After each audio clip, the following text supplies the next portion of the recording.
ঈদের রাতে কোনো ইবাদতের বিধান সহিহ হাদিসে আছে কিনা? রমজান মাসে যে একটি নফল কাজ করবে সে অন্য মাসে একটি ফরজ আদায় করলো, আর যে ব্যক্তি একটি ফরজ আদায় করলো সে অন্য মাসে 70টি ফরজ আদায় করলো। এ মাস সবরের মাস।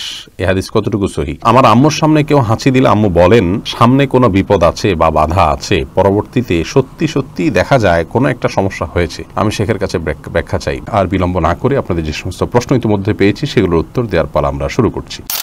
ইসরাত জাহান ইবা জানতে চেয়েছেন, রমজান মাসে যে একটি নফল কাজ করবে সে অন্য মাসে একটি ফরজ আদায় করলো, আর যে ব্যক্তি একটি ফরজ আদায় করলো সে অন্য মাসে 70টি ফরজ আদায় করলো।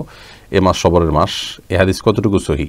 বোন ইসরাত, এই হাদিসটির সনদ সম্পর্কে মুহাদ্দিসিন ইকরামের মূল্যায়ন হলো যে এটি বিশুদ্ধ সূত্রে প্রমাণিত নয়, এটি সনদ দাঈফ বা দুর্বল সূত্রে বর্ণিত।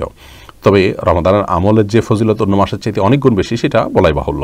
আব্দুল্লাহ মামুন জানতে চেয়েছেন, আমার আম্মুর সামনে কেউ হাঁচি দিলে আম্মু বলেন সামনে কোনো বিপদ আছে বা বাধা আছে, পরবর্তীতে সত্যি সত্যি দেখা যায় কোনো একটা সমস্যা হয়েছে।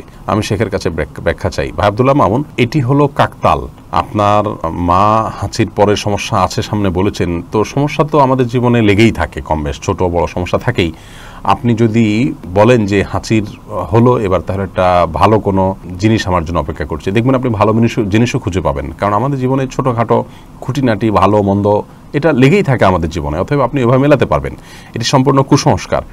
হাঁচির সাথে ভালো বা মন্দের কোনো সম্পর্ক নেই, বরং হাঁচি দিলে ভেতরে যে সমস্ত শয়তান আমাদের শরীরে প্রবেশ করে এবং আমাদের প্রভাব বিস্তার করে সেগুলো বের হয়ে আসে। এর বৈজ্ঞানিক অনেক ব্যাখ্যার পাশাপাশি হাদিস থেকে এই ব্যাখ্যাটা আমরা পাই, যার কারণে হাঁচির পরে মানুষ রিল্যাক্স ফিল করে। দেখবেন যদিও অতিরিক্ত হাঁচি অনেক সময় অসুস্থজনিত কারণ হতে পারে, সেটি ভিন্ন বিষয়। যাই হোক, তো এরকম হাঁচি যদি আসে তাহলে সেক্ষেত্রে সামনে বিপদ আছে বা ভালো কিছু আছে এরকম মনে করার কোনো কারণ নেই, বরং হাঁচির পরে নবী সাল্লাল্লাহু আলাইহি ওয়াসাল্লামের জন্য আলহামদুলিল্লাহ বলা শিক্ষা দিয়েছেন। আল্লাহ শুকর আদায় করতে হয়। যদি বিপদ সামনে থাকে তাহলে শুকর আদায় করার কথা তো বলা হতো না। বোঝা গেল এটি ভুল ধারণা। আপনার আম্মাকে বোঝাতে হবে যে হাদিসের যে বার্তা আছে তার বিরোধী এবং পরিপন্থী কোনো বিশ্বাস মুসলমান গ্রহণ করতে পারে না। ফারহানা নাসরিন জানতে চেয়েছেন, ঈদের রাতে কোনো ইবাদতের বিধান সহিহ হাদিসে আছে কিনা? ঈদের রাতে জেগে ইবাদত করার কথা একটি হাদিসে পাওয়া যায় যে ব্যক্তি ঈদের রাতে জেগে ইবাদত বন্দেগী করবে তার অন্তর ওই দিন মারা যাবে না, বা যেদিন সবাই অন্তর মারা যাবে সে তারটা জাগ্রত থাকবে, এরকম হাদিস রয়েছে। কিন্তু হাদিসের সনদ বিশুদ্ধতার মানদণ্ডে উত্তীর্ণ নয় মুহাদ্দিসিন ইকরামের গবেষণা অনুপাতে।